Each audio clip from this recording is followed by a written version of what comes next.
Usually when you invest your capital, the math is supposed to be clean. Right, it should just make logical sense. Exactly. You check a company's balance sheet, the profit margins look normal, and, well, an analyst points to a chart and says, there's the trend. It's comforting, honestly. We like things neatly categorized. We really do. But before we get into why that all fell apart today, just a quick reminder for everyone tuning in, if you enjoyed this deep dive, please make sure to like the video, subscribe to the channel, and drop a comment down below with your own opinion on what's happening. Yeah, we'd love to hear your thoughts. Definitely. So, getting back to it, if you stepped onto the precious metals trading floor this morning, well, you didn't see clean math. Yeah. You saw absolute chaos. Chaos is putting it mildly. I mean, in a single hour, we watched gold violently whiplash. It surged $75, only to have the rug pulled out just as fast. Right. So joining us today to figure out what exactly broke this morning is our senior market analyst, Michael Anderson. Hey, great to be here. And yeah, it was a perfect storm today. Basically, technical triggers just colliding head-on with macroeconomic reality. Right, because the immediate price action tells one story, but there's a totally different narrative underneath, right? Exactly. We're looking at a financial landscape today that is behaving like two completely different markets just layered on top of each other. The institutional money is quietly doing its own thing, while the day traders panic. Which is exactly why we are digging into this today. It's the morning of June 22, 2026, and to make sense of this incredibly volatile opening session, we are pulling from a stack of fresh sources. We've got a lot to get through. We do. We've got the latest morning market dispatches, the comprehensive June 2026 strategy report, and a highly revealing new survey from Reuters and the World Gold Council. Okay, let's unpack this. Because the whiplash in the raw data from the trading floor is it's staggering. It really was a breathtaking swing. I mean, you could almost feel the collective gasp across the commodities exchange. I bet. The market essentially opened in a state of suspense. It held its breath, and then boom, violently snapped. I want to focus on the sheer velocity of that snap because it's really the only way to understand the broader economic forces for you guys listening. Let's look at gold first. Right, the gold numbers were wild. Yeah. Last week, gold closed at $41.55 an ounce. When the markets opened today, it was actually kind of sleepwalking. Yeah, very quiet. We were looking at a really tight, boring range, hovering right between 41.40 and 41.60. But then, right between 8:00 p.m. and 9:00 p.m., an absolute avalanche of buying pressure hit. And that's exactly where the algorithms and the momentum traders took the wheel. They drove it up $75 in a single hour. It peaked at $42.15 an ounce. Massive jump. But it couldn't survive at that altitude, right? By midnight, massive profit taking kicked in, dragging it all the way back down to $41.70. It just couldn't hold on. And as we sit here right now, it's desperately trying to cling to that psychological level of $4,200. Yeah, and we saw an equally dramatic parallel story playing out in the silver markets, but on a slightly different timeline and with even more aggressive relative volatility. Right. Silver basically mirrored the chaos. It closed last week around $64.88 an ounce. And it was basically asleep at the wheel early on, too. Yeah, totally flat. But right after 8 a.m., it just exploded. We're talking a massive $2.20 swing in under an hour, hitting $67. Which is huge for silver. Exactly. Before it finally settled back down into this choppy $65.50 to $66.50 range. Help me visualize this, actually. Is it accurate to think of this morning's spike like a rubber band snapping back? A rubber band? How so? Like after last week's sharp decline, the market was stretched too far down, it hit a floor and snapped back hard, but it just didn't have the fundamental weight to actually fly across the room. It just snapped, stung the shorts, and fell right back to the floor. Are we looking at a genuine market reversal or just a knee-jerk reaction? What's fascinating here is that your rubber band analogy perfectly illustrates the distinction between bottom buying pressure and the actual confirmation of a new uptrend. Right. To a retail investor, those two things look completely identical in the first hour of a rally. Right. But they are fundamentally different beasts under the hood. Break down those mechanics for us. How does bottom buying pressure actually work in a market this large? Well, bottom buying is essentially algorithmic and speculative bargain hunting. When gold lost its higher price range last week, a massive segment of short-term speculators saw a perceived discount. They just thought it was cheap. Exactly. They step in to snatch up paper contracts simply because the price looks historically cheap relative to the last few weeks. The algorithms detect that sudden influx of volume, and they just pile on. Creating a sudden, violent spike in demand. Right, that's your rubber band snapping back. But it's built on quicksand. Because bargain hunting doesn't mean the overall macroeconomic weather has actually changed. It's just traders looking for a quick flip. Precisely. To confirm a true rebound like a sustainable, long-term uptrend you need sustained. Heavy capital flows entering the market and staying there. And we didn't see that. No. For gold, the technical structure and the strategy report tells us it desperately needs to break and hold above the 42.20 to 42.50 resistance zone.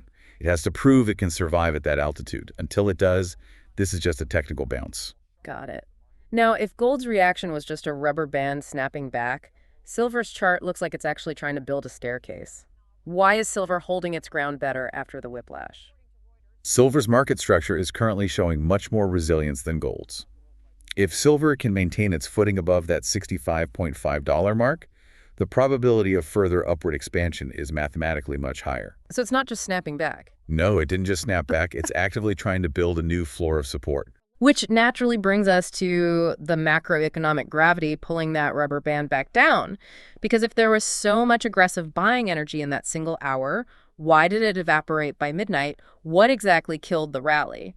To understand the ceiling on this market, we have to look away from the commodities exchange entirely. We have to look directly at the heavyweights of the global financial system. Macro forces. Exactly. The absolute center of gravity here is still the Federal Reserve. Right, the Fed. Following their most recent meeting, their message was incredibly clear. Extreme caution regarding inflation. Very hawkish tone. Yeah, and the broader market is now aggressively pricing in a scenario where interest rates stay much higher for a much longer period than anyone initially hoped. And with a 10-year U.S. Treasury yield sitting up at a lofty 4.485%, the opportunity cost of holding a zero-yield asset like gold is just massive for institutional managers right now. Entirely choked off that overnight surge. It did. We should probably expand on that opportunity cost for a second because it's the invisible hand moving billions of dollars. Gold is a zero-yield asset. It just sits in a vault being shiny. Right. It doesn't pay a dividend. Exactly. But if you're managing a massive pension fund or an institutional portfolio, you have a fiduciary duty to generate returns. Exactly. You look at the board and you see a U.S. government bond, which is considered the ultimate risk-free asset, offering a guaranteed return of nearly 4.5%. It's a no-brainer for them. Why would you allocate massive amounts of capital to a volatile asset like gold when you can lock in that kind of yield with zero structural risk? Yeah. High interest rates act like a massive vacuum, just pulling investment capital away from precious metals and into bonds. And the other side of that macroeconomic gravity is the U.S. dollar itself. The U.S. dollar index just broke 100.88 points. Which acts as a massive headwind for physical demand. Gold is priced globally in U.S. dollars. When the dollar index is up near 101, the dollar is incredibly strong relative to the yen, the euro, and other global currencies. Meaning if I'm a major physical buyer in, say, Japan or Europe, gold just became mathematically much more expensive for me to purchase in my local currency. Even if the base price of gold hasn't moved a single cent on the exchange. Wow. It actively destroys international purchasing power. It entirely chokes off the global physical demand. That combination, high treasury yields pulling away institutional paper money, and a strong dollar choking off global physical demand is exactly why a $75 surge couldn't sustain itself past midnight. Now, I have to push back on this a little bit, or at least challenge the conventional wisdom regarding fear in the markets. Okay, let's hear it. Because when we look at the geopolitical landscape in our sources today, things are incredibly tense. We have stalled U.S.-Iran negotiations happening in Switzerland right now. Very tense situation. Yeah, we are seeing very harsh diplomatic statements, and this is actively prolonging tensions. And we're seeing the direct impact on U.S. oil benchmarks right now, with WTI pushing up near $75.95 a barrel, and Brent crude approaching $79.78. Oil is definitely reacting. Right. So historically speaking, shouldn't this geopolitical fear trigger a massive, sustained, safe haven run on gold? Why isn't fear driving the price to the moon? That's a fantastic observation, and it really highlights a crucial shift in modern market dynamics. Decades ago, a tense headline out of Switzerland regarding the Middle East would have sent gold skyrocketing and kept it there for weeks. Right, it was the ultimate panic asset. But today, gold no longer reacts solely to geopolitics. The modern financial system is so deeply interconnected that the cost of capital fundamentally outweighs the fear factor. Wait, really? So the algorithms literally care more about the bond yield than the threat of a global conflict? In a cold mathematical sense, yes. Geopolitics might cause that initial 1-hour fear spike we saw between 8:00 p.m. That's the emotional trade. Ah, I see. But when the algorithms and the institutional risk managers objectively look at the board, that 4.485% Treasury yield and the $100.8 index pull them right back to mathematical reality. Geopolitics is just the spark. Exactly. The macro economy, the Fed, the dollar, the yields is the wind that either fans the flame into a bonfire or blows it out completely. Last night, the macro wind blew it out. Okay, that makes sense for the ceiling. But if the macro winds are blowing so hard against gold, if high interest rates and a strong dollar are actively suppressing all this speculative buying, why hasn't the price of gold completely collapsed? What is holding the floor up at $4,100 or $4,200? That is the multi-trillion-dollar question. And to answer it, we have to look at the silent giants operating in the background of the global economy. Here's where it gets really interesting. Our source material includes a fascinating survey conducted by Reuters and the World Gold Council. They surveyed global central banks, and the numbers are absolutely staggering. They really are. 45% of central banks plan to actively increase their gold reserves in the next 12 months. And even more wild, 93% of central banks currently hold gold in their vaults. It's massive institutional support. Now, the report does note that this pace of buying is slightly slower than the absolute frenzy we saw in 2025, but it remains vastly higher than anything we saw in the pre-2022 era. If we connect this to the bigger picture, we see a vital divergence happening in the market right now. You essentially have two very different participants playing two entirely different games on the same board. I keep picturing central banks as whales in a swimming pool. They move incredibly slowly. They aren't doing backflips or splashing around like the day traders. But just by existing and slowly swimming forward, they displace a massive amount of water. That's a great way to look at it. Can you explain the actual mechanism of how that central bank buying creates a permanent floor? It comes down to the concept of the tradable float. On one side of the market, you have the short-term speculative money. They are trading paper contracts, reacting to headlines, panicking, and taking profits at midnight. The noise? Right. But when a central bank buys gold, they aren't just trading paper. They're taking physical delivery of tons of metal, putting it into a sovereign vault, and locking the door. That physical metal is permanently removed from the active market. It literally shrinks the available supply that the speculators are fighting over. Precisely. By aggressively reducing the tradable float, central banks create a structural supply deficit. Their immense, slow-moving buying power creates a permanent floor under the market. Wow. The speculators might be dumping paper contracts because the Fed raised rates, but the central banks are quietly buying up the physical metal regardless of the interest rate. And the Reuters survey proves that long-term money has not withdrawn.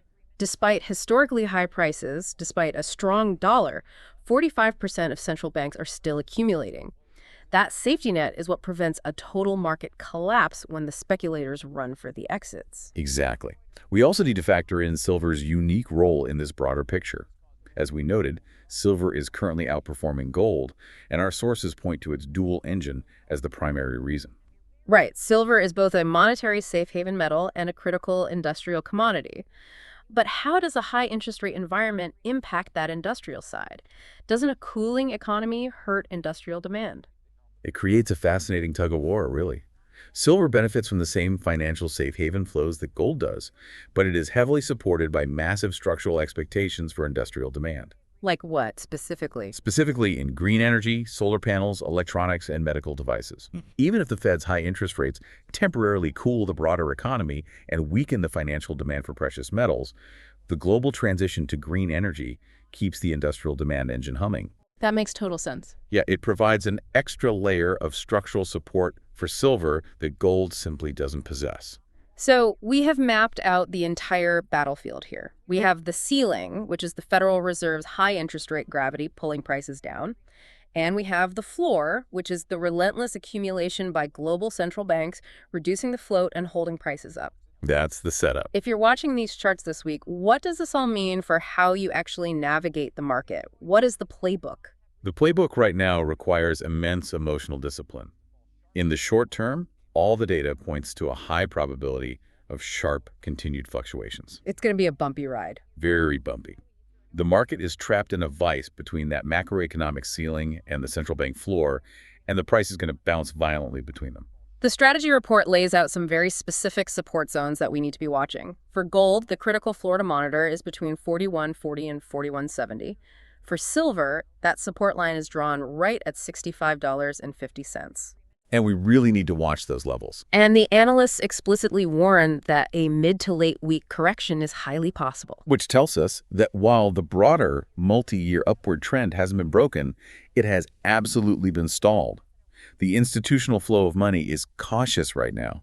It's hesitant. So if you're listening to this and trying to figure out your next move, the biggest takeaway from this entire report is essentially a massive anti-FOMO mandate. 100%. FOMO. The fear of missing out is the wealth killer here. The absolute worst thing you can do when a market spikes $75 in a single hour is panic buy at the absolute top just before the algorithms trigger their midnight profit taking. You'll just get crushed. The playbook is clear. Do not chase rapid price increases. Instead of chasing, you need to prioritize observing how the price reacts to key technical levels. Watch what happens when gold tests that 42.20 resistance line. Does it break through with heavy volume and hold, or does it get rejected immediately? Right, look for confirmation. Exactly. Your goal as an investor isn't to perfectly predict the exact peak or the exact valley of a chaotic session. Your goal is to manage your risk exposure. Our sources strongly suggest staging your capital. Don't go all in on a single chaotic Monday morning. Divide your capital into tranches. Pace yourself. Right. And if you are looking for a strategic long-term entry point, the strategy experts have identified a prime accumulation target for gold, the 40.50 to 4100 zone. If the market corrects that deeply this week, that is considered the high-value buying zone. It really is an exercise in patience. Let the short-term algorithmic speculators fight over the $75 intraday swings. As an informed investor, your job is to wait for the trend to actually confirm itself mathematically before committing significant capital. Don't let the noise force your hand.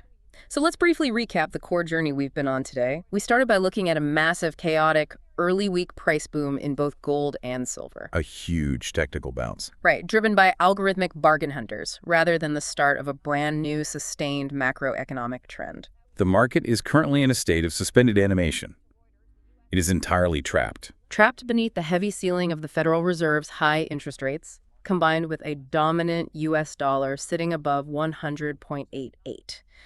But simultaneously, it's being held up by the indestructible floor of relentless physical accumulation by global central banks. Understanding those mechanics, the profound tension between the fast paper money of the speculators and the slow physical money of the sovereign institutions, is exactly what prevents you from making emotional trading errors. It prevents you from being the retail investor who gets swept up in an 8:00 p.m. geopolitical headline, buys at the absolute top of a spike, and wakes up the next morning to find out the institutional risk managers sold everything at midnight.